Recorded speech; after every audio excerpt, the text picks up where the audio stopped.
Please read this disclaimer carefully before proceeding further. Welcome everyone to the analysis of gold, XAUUSD. Thanks for joining me here. My name is Vic. Gold had a fantastic week again. It just keeps on breaking our targets. It just keeps on smashing our targets all the time, and brilliant opportunities are coming on gold all the time. So what has happened? Before we actually go there, let's see what we were expecting to happen. Let me bring in the original analysis. I know that this is looking very messy now, but we need to see what was happening. So the gold came into this important level of 1902.681 right there. This is what we marked a few weeks ago. It reached that level and then fell down. It tried to go back again into that level once again, but it fell down. And this is where the market was here when I was saying, okay, there was some kind of news was expected, and the news can actually create short-term ups and moves and all that, unless they are black swan events. But I knew that when the market was not going to break through this, it was going to go back up. So I said in our group that if it breaks through this, then only this downward target is applicable. Otherwise, I'm looking for a bullish scenario. Okay, so it did not break through it, and that's why it started to go higher into that level. Let me easily come back here. So it went right into that level.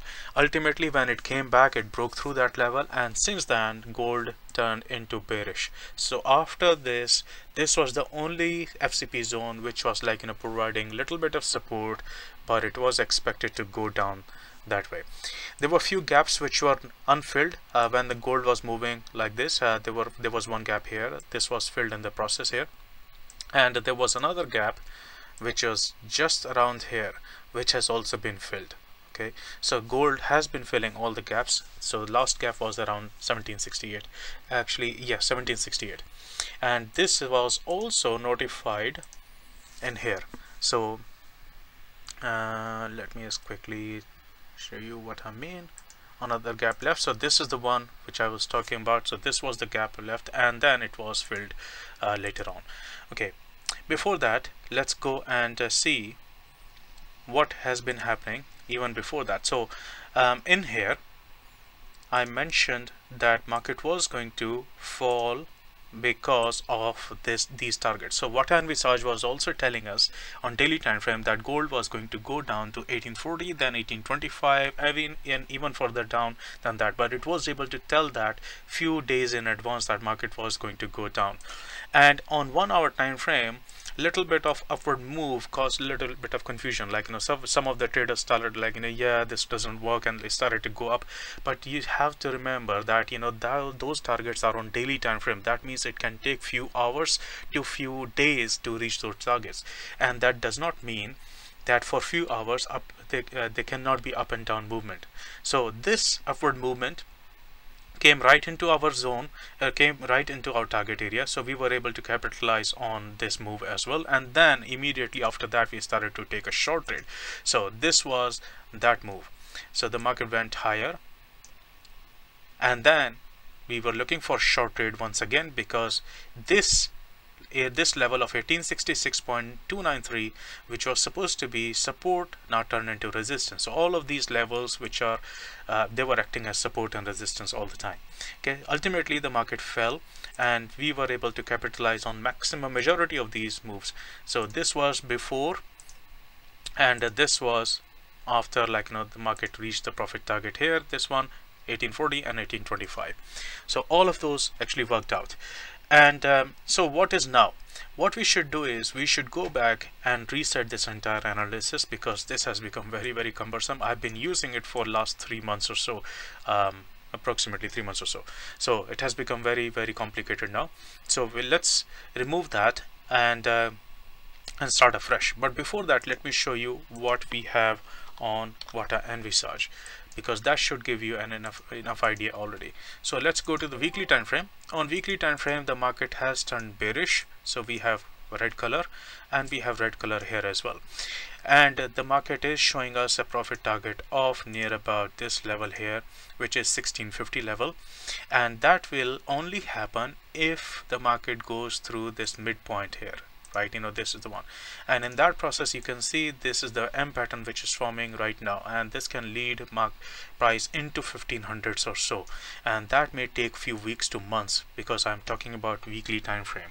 Okay, but there is another thing which we should be aware of, like right now this is crossing through this VATA curve line here, and that means it can go back up, and there is a gap left around here, around 1898 level or so. So you should be aware of that. There is a gap left on DXY as well, so you should be aware of that. And that's why if DXY starts to go down, then there can be a little bit of upward movement on gold as well.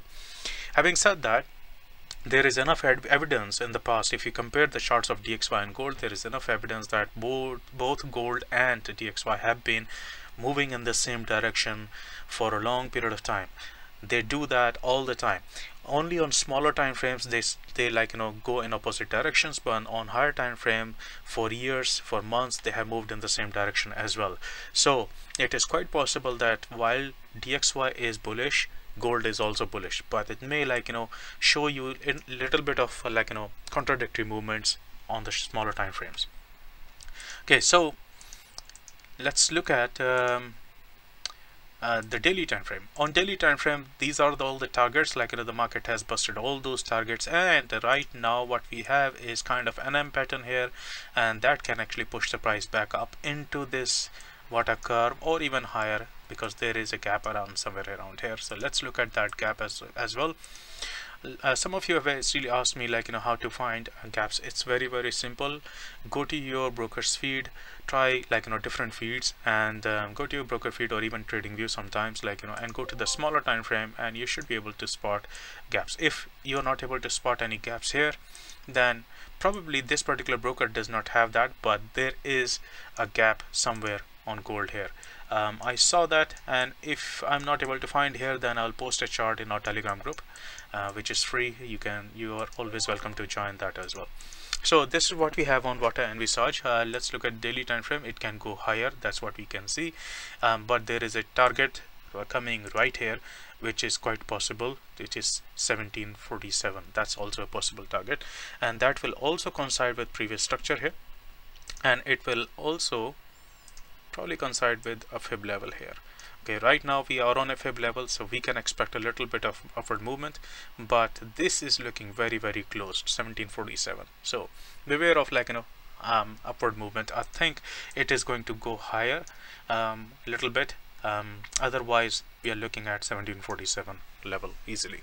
Okay, so that's what we have here on VATA Envisage. Let's look at the real chart stuff. Okay, I've already marked the levels here. So these are the important levels. Some of them are FCP levels, and other ones are simple structure levels. So you should be aware of these levels. All of them are going to act as support and resistance depending on the direction the market is moving. For example, if the market starts to fall down, then this level is going to be acting as support near about 1753. Let's go back to our VATA Envisage. So 1747 and 1753, right? So that's very close here. Let's go back here and put that 1747 in there as well, because that is being suggested by VATA Envisage, and that usually is not wrong. That is usually better than our manual analysis as well at times. So if the market starts to go down, then I'll be looking to take the profit on 1753, 658, and if that breaks through, then the next level is going to be 1747. But remember, as I said, there is a potential that market can go higher from here, because of these levels here, and because it is sitting on a fib, and also because it has not gone back to test the VATA Envisage curve. It usually goes back to test that curve, so that is a possibility, and that is why there can be a bullishness. Now if it starts to turn into bullish, then this is what you do. You look for movement into 1768. You go step by step. 1768, next one is 1776, and then next one is going to be near about 1785. Okay, how do you find whether it is going to go up or down? You don't have to, because as a trader you can make money on both sides. So just follow the market. If the market starts to go higher and if you get a confirmation to the upside, just follow the market. Okay, and if the market starts to go down and if you get a confirmation to the downside, then start taking like the short trades. Okay, if there is a fib level here, if I draw Fibonacci on this, then this is looking like a very good level here, which can be treated as FCP zone. So let's put that here, and and this is also FCP zone here. There is one here right now. Actually, no, that's not an FCP zone, right?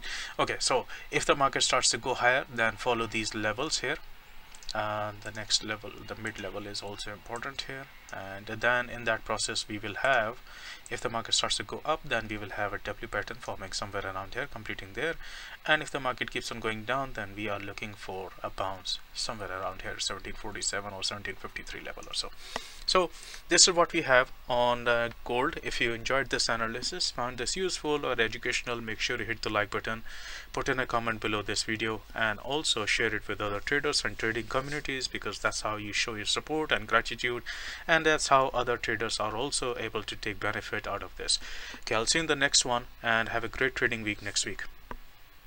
If you're interested in learning how to analyze the markets the way I do using Fibonacci Confluence, then head over to Wikinsa.com, and under training section you'll be able to see Core Strategy Training Program. On this page you'll be able to see the testimonials of previous students, and also look at the brochure. The brochure has a lot more information, including the course structure and the Fibonacci Confluence Training Program curriculum. This is a very extensive program in which we cover basic core Fibonacci concepts along with the advanced concepts to analyze the markets with high probability. If you're interested in joining this program, come to Wikinsa.com, and under training section you'll be able to see and submit this form.